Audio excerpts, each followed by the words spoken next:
Ladies and gentlemen, on behalf of the Duryea Veterans of Foreign War Post 1227, the Duryea American Legion, Brennan Regan Post 585, and the Duryea Betterment Committee, welcome to our annual Memorial Day ceremony, and this year our dedication of the Casualties of War Monument, honoring those from our community who died for our freedom. I'd like to introduce the following distinguished guests attending today's ceremony. Representative Mike Carroll, Mayor Keith Moss, and from Duryea Council, we have Al Acalonis, James Balshoon, Lois Hansix, and John Rowlands. Thank you very much for attending the ceremony today.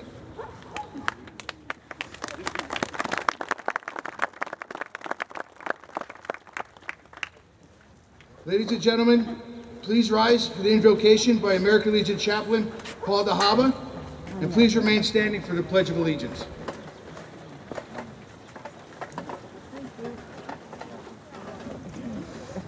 Let us pray. Almighty God, giver of all victories, we thank thee for the opportunities which abide in our land, for thy guidance in the hour of peril and thy tender love in times of need. Help us to remember with reverence the valor and devotion of our departed comrades, not only those whose bodies consecrate our country's soul, but also those who sleep beyond the seas, and others whose resting places will not be known until that last day when the deep will have given up its dead. Oh God, teach us to honor them by ever cherishing the ideals for which they fought. Keep us steadfast in the cause of human rights and liberties, of law and order, and true Americanism. Give us the power to see and the will to do the right. Grant that the American Legion and Veterans of Foreign Wars may preserve the high ideals for which our comrades died. May thy merciful blessing rest upon those they left behind. Keep us forever firm in righteousness, humble of heart, and unselfish in purpose. Amen. Amen.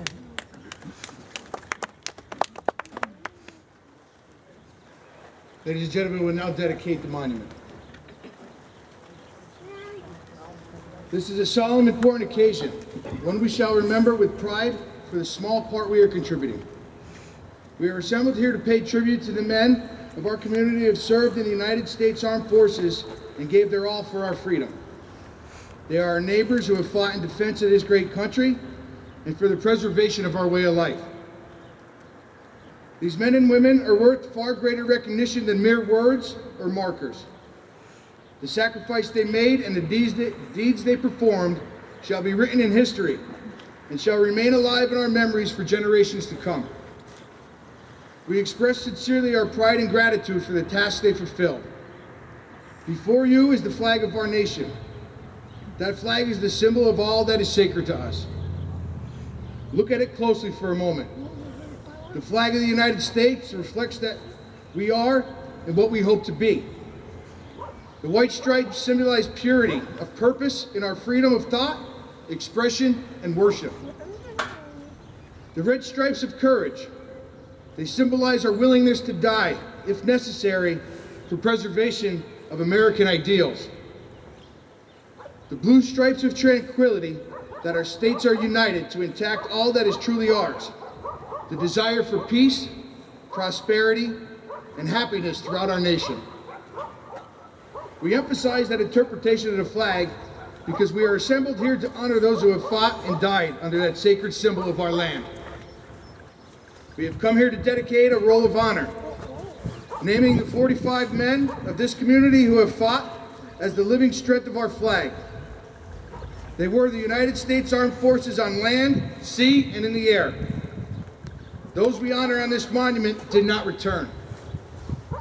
Those are the honored dead whose resting places are found in many foreign lands and waters around the globe.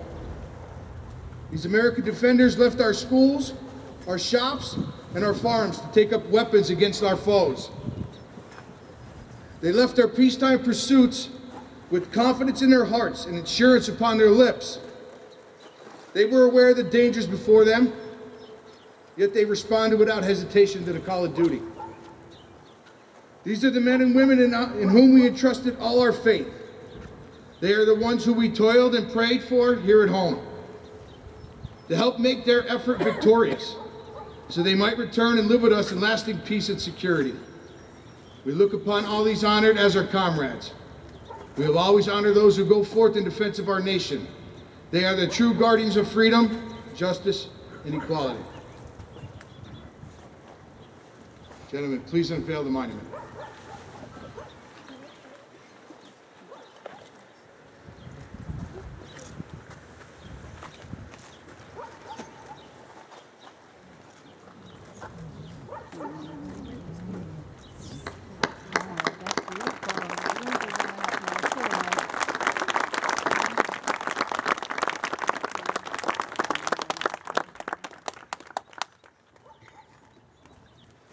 Chaplain, please ask the divine blessing.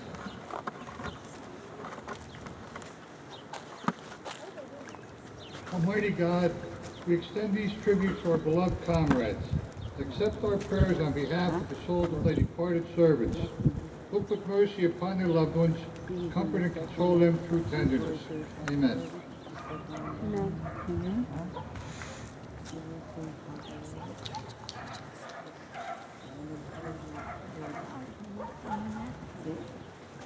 At this time, we'll present the floral tributes from the Duryea VFW and the Duryea American Legion.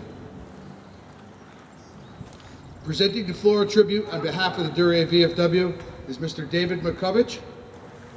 And presenting the floral tribute on behalf of the Duryea American Legion is Mr. Joe McFarland.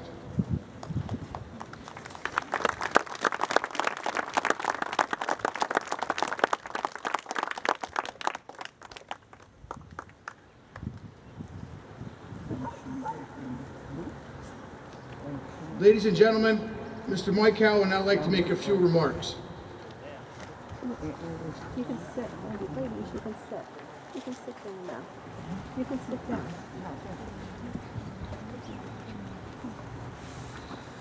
Mr. Carroll was first elected to Pennsylvania House of Representatives in 2006.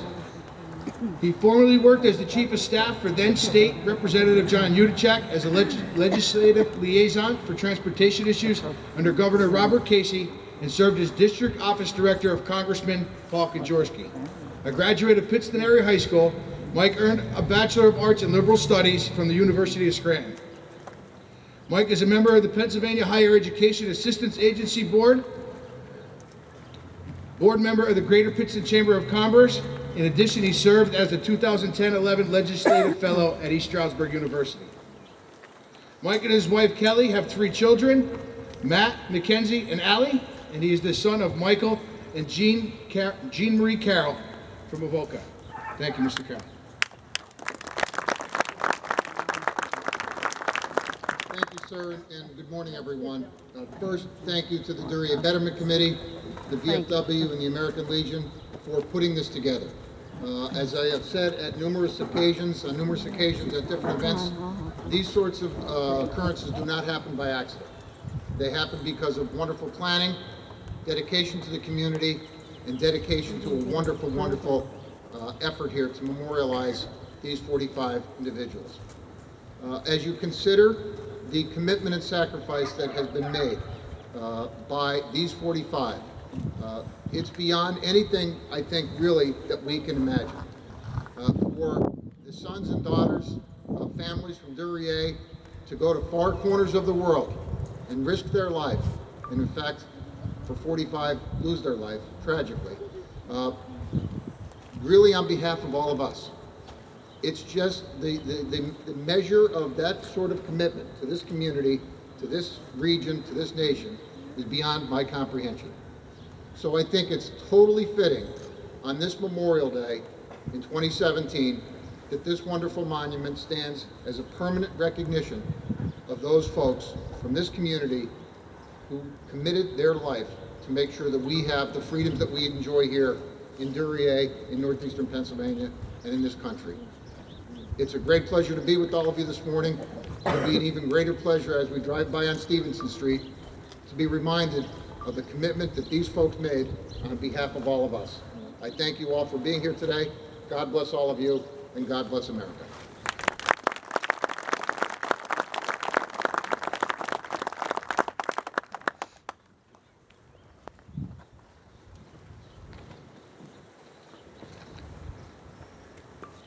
Ladies and gentlemen, Mayor Keith Moss would like to say a few remarks.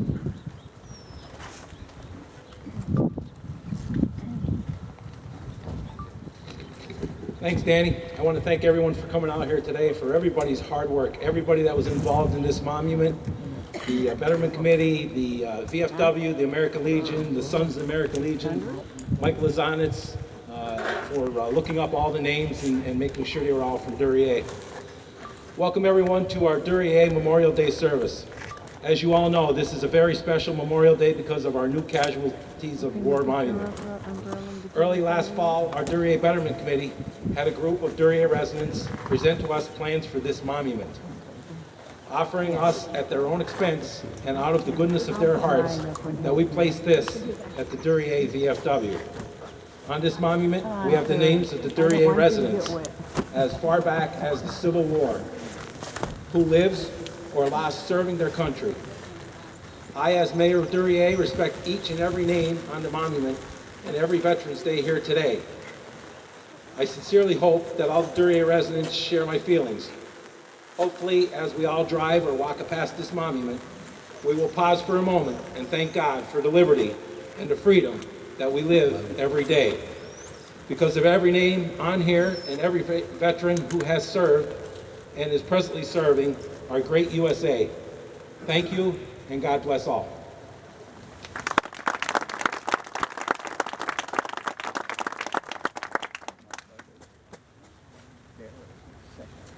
Ladies and gentlemen, our next speaker is Ms. Lois Kaminsky, who had a very big part in making this come to fruition from beginning to end. No, second from the bottom. Thank you. If you know me, I'm Lois Kaminsky, who worked at my father's store, Kaminsky's Market, when I was 13 until I graduated. And if you remember me from the store, you also remember my Aunt Marge Merzinski, the youngest of my grandmother's 6 siblings, who worked at the checkout right beside me. Margaret Merzinski was married in 1941 to Henry Merzinski, one of those honored on our monument, one of the 45 names.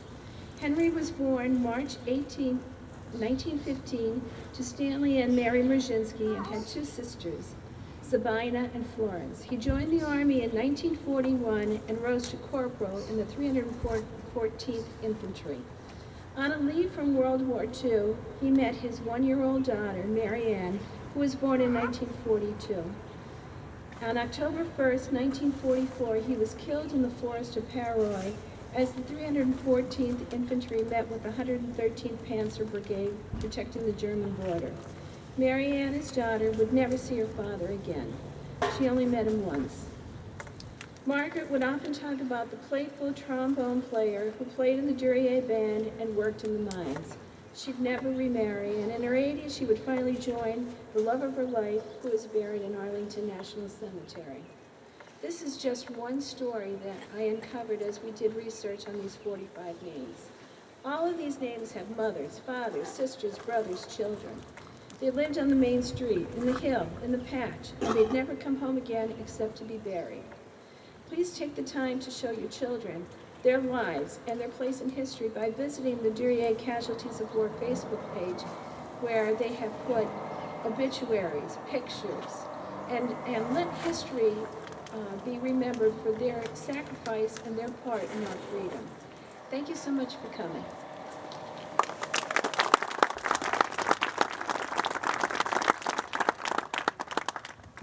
Thank you, Lois. Our next speaker is Mr. Paul DeHava from the Duryea American Legion. Good morning. Morning. We were here to honor our fallen veterans like we do every Memorial Day. But today is special. We are here to honor all the veterans killed in combat. I knew one of those veterans, Robert Homschick, I'm sorry. We call him Bobby. Bobby was a good-natured young man, full of life, happy, smiling, help anybody. Bobby enlisted in the Army September of 1969. March of 1970, he was deployed to Vietnam.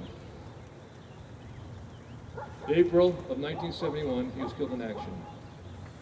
Bobby's tour of duty was up in March of 71, but he wanted to get out of the Army early, so he stayed an extra month. And we all know what happened.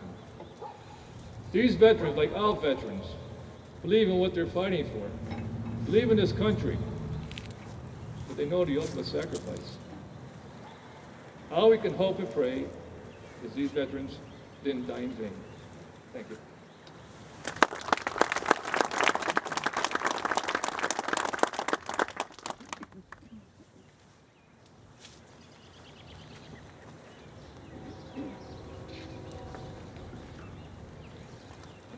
Ladies and gentlemen, on Memorial Day, we honor our fallen, but we must also embrace the feeling of honor, patriotism, and pride.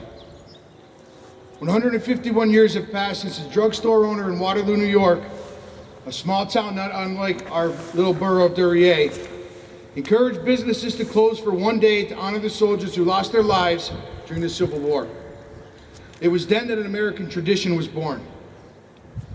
From the earliest days of America's founding, our great nation has been blessed with generation after generation of patriots willing to lay down their lives in defense of our freedom and way of life. We are truly fortunate to live in a country worth fighting for, to be afforded a way of life worth dying for. Just like the pharmacist in Waterloo, this monument came to reality because of a thought, and then a thought put to action. This monument is a testament to this great community of Duryea and the people of our town who strive to make it better, a little at a time. There were many hands involved in getting this project off the ground to the finished product you see here today. It started with an idea of a small stone that was initially to be placed in front of the window over here, but as more thought was put into it and more people got involved, better ideas arose that eventually culminated in this gorgeous monument you see in front of us. There were countless hours of research done, spearheaded by 2 or 3 people. And they didn't just gather names from a list, they found out as much of the story as possible about every name on this monument. To mention a few, from World War II is Anthony Sokolowski, who was born to Polish immigrants, and he had 6 siblings. He worked right over here at Duryea Lumberyard, and I'm not sure if the Duryea Lumberyard was actually there at the time, but that's where I knew it to be. And he graduated from Duryea High. During the Vietnam War, as Mr. DeHaba spoke, Private Homecheck died at the age of 20, defending the Ho Chi Minh Trail, a major supply route used to get our troops the supplies they needed. As far back as the Civil War was Frank Ahearns, and he is buried in the Marcy Cemetery. He died in 1864 at Fort Monroe, Virginia, and was married to Mary Ann Larnard. Also from World War II was Teddy Zontek, born in Duryea in 1923, and he had 3 siblings. He belonged to a unit that earned over 15,000 Purple Hearts over the course of 3 years. And the unit that he belonged to had over 3,000 casualties. He is buried in the American Cemetery, Sicily, Rome, in Nettuno, Italy. He was 21 years old. Dale Cridlow, being the most recent of the names on this monument. He's also hardest for me to tell you about. Dale was killed by small arms fire on November 7, 2010, from wounds suffered by insurgent attacks while fighting in the Kunar province, Afghanistan. He had been in Afghanistan since December 2009, and he was scheduled to return home just before Christmas in 2010. He received a Bronze Star and Purple Heart posthumously, along with an ARCOM and Army Good Conduct Medal. Dale is laid to rest in Arlington National Cemetery. I'm sure there are many in attendance today that knew Dale and have their own personal story about Dale. I'm also sure that everyone will agree that he was fun to be around and he enjoyed life. Whether he was part of getting under a teacher's skin while we were at Seton Catholic, or after we both transferred to Pittston area along with a few others from that class, whether we were just hanging out down at the Acme Supermarket in Pittston or Fourth Ward Park. One of my fondest memories was watching the Super Bowl at his house our freshman year when the 49ers blew out the Broncos. He always had a smile on his face. I'm sure we could go on for days telling stories, and I'm sure that every person on this monument has a similar story. And that there were people that they knew would go on for days telling stories. That's the mark of a small town, the sign of a community that cares. The reason that I believe this monument will stand for a very, very long time. Millions of men and women have selflessly answered the call of nations in need, and each and every one earned our gratitude. It always hurts a little more when you can put a name to that person. Whether you knew them personally or knew a family member, it makes that loss a little harder.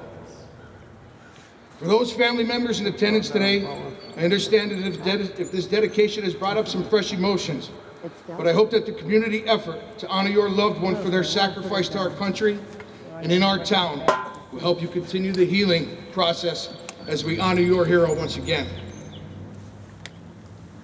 Throughout our history, they fought for a myriad of reasons: to mend America's wounded spirit, to restore the strength of the free world, and to free the world from tyranny, oppression, cruelty, and evil. Today we pay tribute to those heroic patriots. We honor their service, mourn their loss, and remember the families they left behind. In the quiet stillness of this hallowed day, we must remember there have been no other nation on earth whose sacrifice has been greater than ours. None who has given so much to afford freedom for others. The sacred ground in Arlington and our cemeteries in France, Belgium, Hawaii, and the Philippines remain a somber testament to the steep price of achieving and maintaining freedom around the globe. With heavy hearts, we recall those lost. They had names, they had families, they were our brothers and sisters, moms, dad, and children. It is their ultimate sacrifice and the grief-filled tears of the parents who had given America their only children, and the spouses who are left to bear unthinkable burdens after their lives are forever changed. They have paid for the freedoms we enjoy today.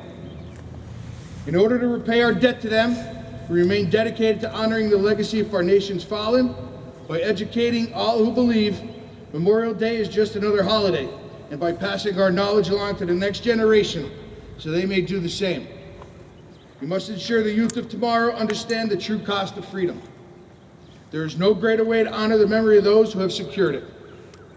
As we depart, we will undoubtedly continue to bear the burden of loss that comes with losing a family member, friend, or one of our brothers and sisters in arms. But may we find comfort in knowing their lives were not lost in vain, and remain forever grateful to them for having gifted us the greatest gift on earth, freedom. Thank you for being here today. God bless America, God bless our troops, and God bless America.